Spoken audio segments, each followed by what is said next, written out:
Purchasing air filters directly from the manufacturer definitely has its perks. Factory direct air filters doesn't just sell filters, but they manufacture the Aerostar air filter brand. So basically, you're cutting out the middleman.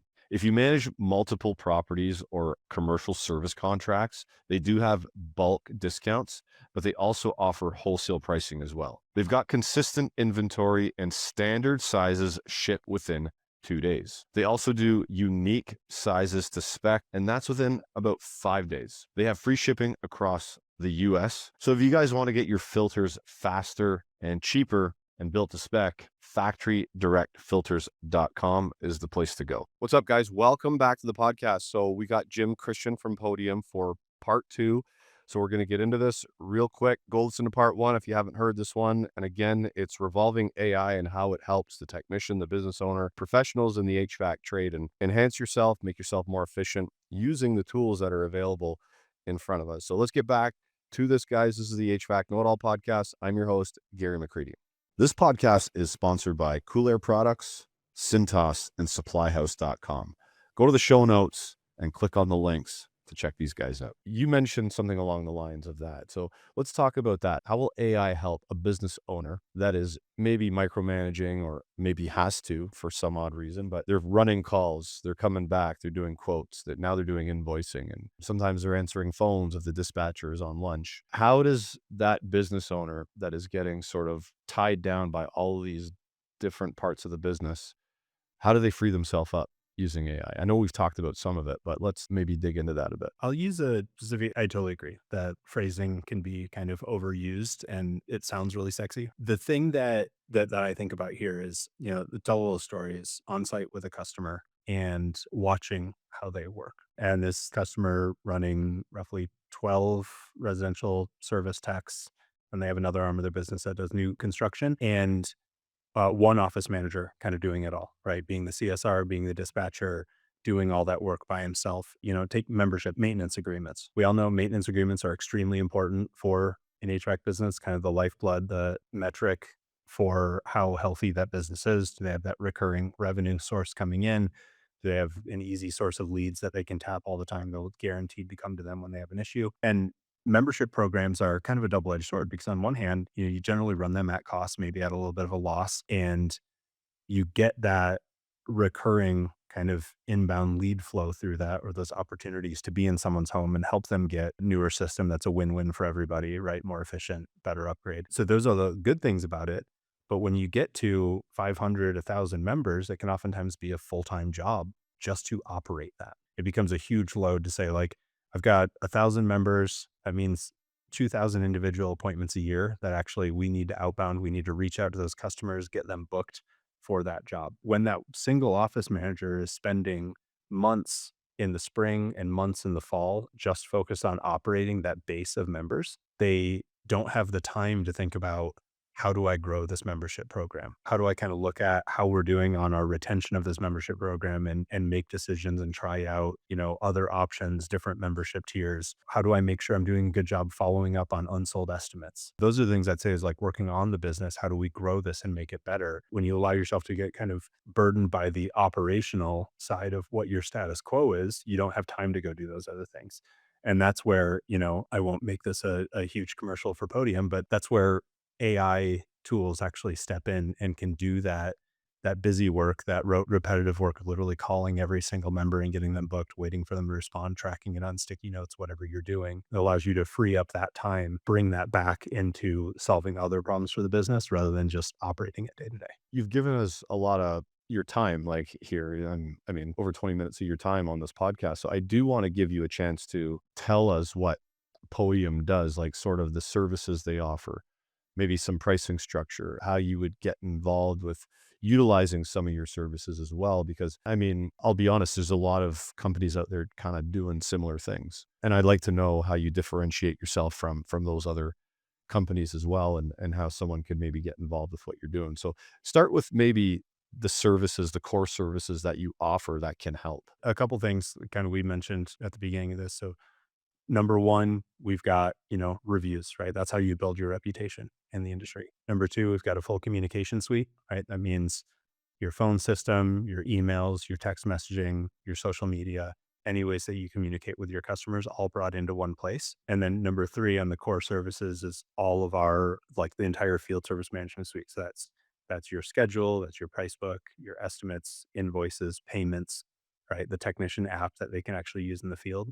All of those things exist within Podium. And then the real, the way we think about pricing is we price to the value, and the real value these days and everything we've talked about here is around AI employees that can actually help you make money. So like you've got all these core services that are just kind of part of building a great piece of software that we have. And then the AI employees kind of across the stack, AI CSR over text and email, AI CSR over voice, right? Handle all those inbound leads, make sure you capture every lead that comes in. You have the best speed to lead of all your competition in the area. And then AI membership coordinator, we call it, kind of what I was talking about a little bit. So basically the way membership coordinator works is that you train this agent, you just say like, hey, here's my membership base. We need, it's time to start scheduling those AC tune-ups. And he goes off to the races and starts doing all that follow-up and collecting those so you can focus more on how am I going to grow my plan rather than how am I just going to operate and fulfill our duties to our customers who have already bought. The final one, Gary, and this is probably the most exciting thing that we're working on right now, is we call it the Podium operator. And that's that internal agent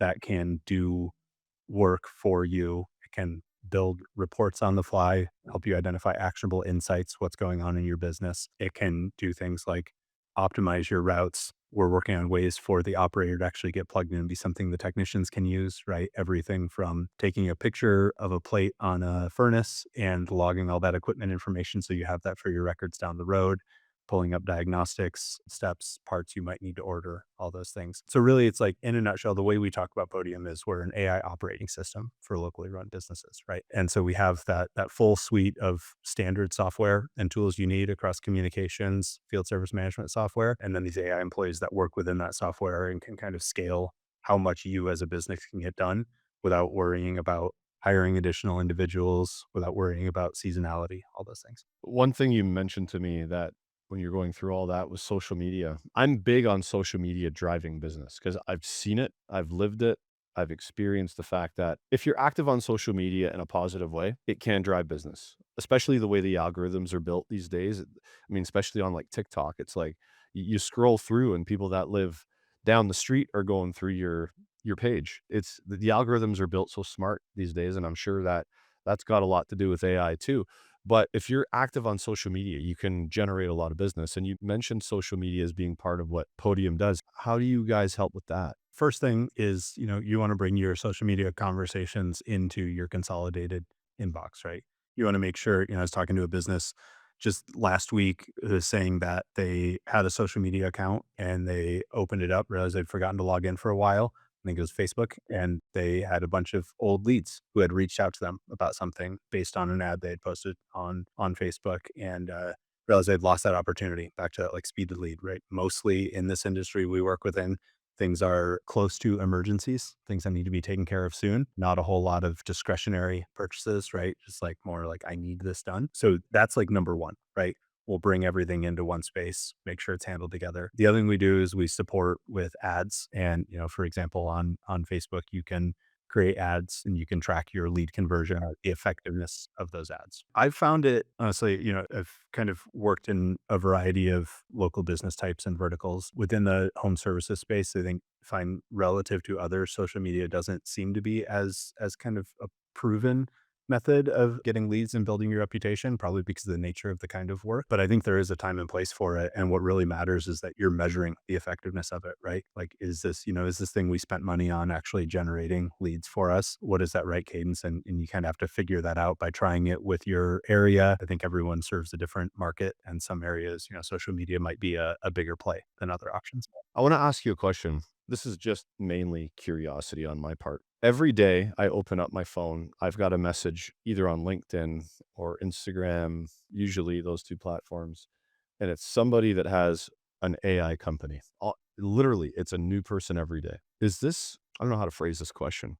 Is it so easily attainable to use this that anybody can just, with a snap of a finger, just start a company using AI? Now, I know Podium's put a lot of work into their platform and develop all of these things that you've talked about. That doesn't happen overnight.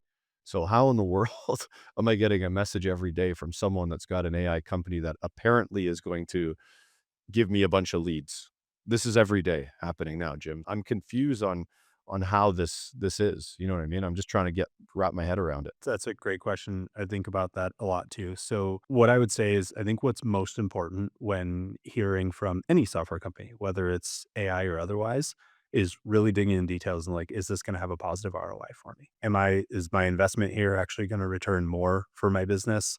Am I going to be able to deliver, whether it's like delivering a better customer experience or actually directly generating revenue, getting more leads? I think that's always just the most important thing for anyone to look at when evaluating what's out there and what they're hearing about. To answer your question more directly though about, is it really possible for people to be doing this? Yes, point solution AI tools are quite easy to build. When someone's like, "Hey, I can, our AI system can build you a better website and make you more leads that way." Yeah, that stuff can be done.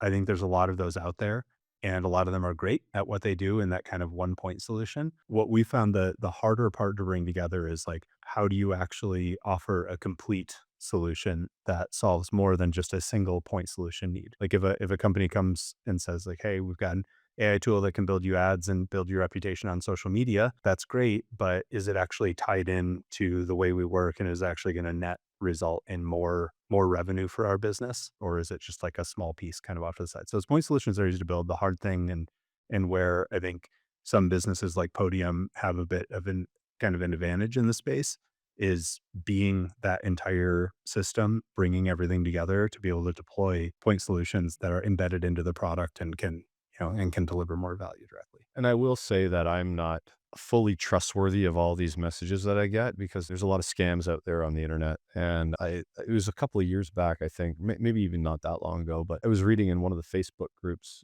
this guy's like, "Hey, have you heard of this guy or seen that guy around on social media? Because he told me he could get me like 30 jobs with it more in a year or something along those lines." He goes, "I sent him $150 and he ghosted me." That's on you, man. You got to vet these people, make sure they're actual, like a legit business before you go start sending them money. And I'm sure you can spend 5 minutes online and really vet a company. It doesn't take that long anymore. Like, I mean, the internet's pretty good. I mean, you can find their website, you can find reviews on them, you can find out what they do. You can go in and see if they've recorded a podcast with someone like one like me to find if they're legit. So if you're gonna people that are listening, if you're gonna jump in on anything, do your due diligence and vet. Have conversations with other people, find out who's legit, who's not, and then make the decision that's right for yourself and your business and not fall victim to a scam. Would that be a fair comment, Jim? 100%. I think there's like two layers there. One, obviously, scams are a problem, and one of the scarier sides of AI is that scams are becoming more and more quickly believable, right? Easier to get tricked into something. The other side of it is, in vetting and asking all those questions, you'll very quickly understand like, are you selling me something that you plan to build for me? And that can even be honest, right? That's actually an approach we see quite often in the industry now. It's like, we'll sell you this AI, and then we're planning on forward deploying 2 engineers to go build the system for you and understand what you really want the product to be. It's not all bad, right? Sometimes that works out pretty well. But where you start running a little bit of risk is like, what's going to happen when they're done building for me, right? Is it going to scale the right way? And that's where you see more out of some of the more advanced platforms out there where they've built not only tools for like, we can get this AI employee doing this one task for you really well, but what if I change my business operations a little bit? Can I train it and change how it works? The final thing I'd say is like when evaluating any software, it's like you got to go across the entire stack of your business. How does this software work in conjunction with my accounting software that I need or something like that, right? And understand like, can they give me clear answers about how those systems actually work together, or are they trying to gloss over it and say, "Oh, it'll all be fine"?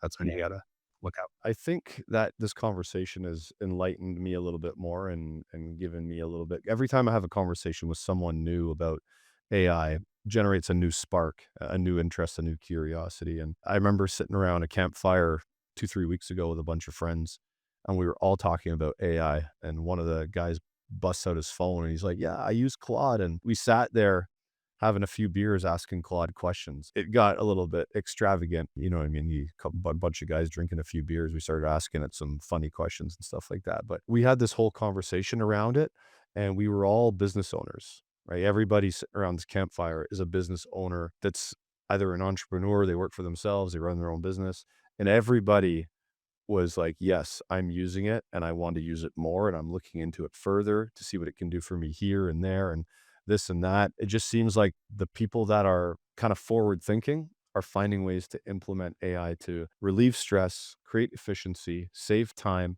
all of those different things. And in the end of that, hopefully you're generating more revenue because you're saving time. You can go after the customer that you couldn't go after before, or, you know what I mean? Give an old customer some more time that you never had and build within that specific customer you've already got instead of finding a new one. And that's a topic too, is we can have for another day, but the existing customers, try to extract more business out of them instead of going after new ones. And if you have more time, you can focus on extracting more legit business out of your existing customers and trying to find new ones.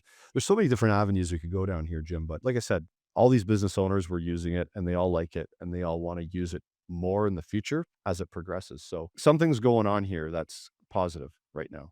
That's all I can say. If I can, I think what kind of a meta shift I'm seeing in the software landscape right now is like you mentioned, right? As a business owner, you'll play with, you'll play around with Claude and ChatGPT and any tools you can get your hands on and see what you can build that might help your business. But that takes time and investment, and that takes a certain amount of curiosity. And what I'm seeing kind of as a meta shift in how I think about my career is moving away from being a provider of software, right? Now people can start building their own solutions to problems and being a technology partner for the businesses that are totally busy and don't know where to start. It's still what hasn't gone away is the need to figure out like, how do we apply this solution so it's like plug and play and works really well for your business? Like you said, I talk to business owners all the time who are curious and playing around and just ultimately asking like, how do I make the most out of this? How do I actually turn this from an idea into something I can operationalize and run my business? So we just kind of see that meta shift from being like we provide software to we are a technology partner who helps you kind of navigate this big landscape of, like you said at the beginning, AI is changing every single day, software is changing every single day. How can we kind of help businesses hit the ground running and get that value without having to invest that valuable time with beers with your friends? Okay, cool. Thank you very much, Jim. I really appreciate the conversation. Good luck with all you're doing at Podium. And I'll be kind of looking through a lens at a glance just to see how you're progressing over time because I think it's some cool stuff. So thank you very much. Awesome. Thanks, Gary. I really appreciate it.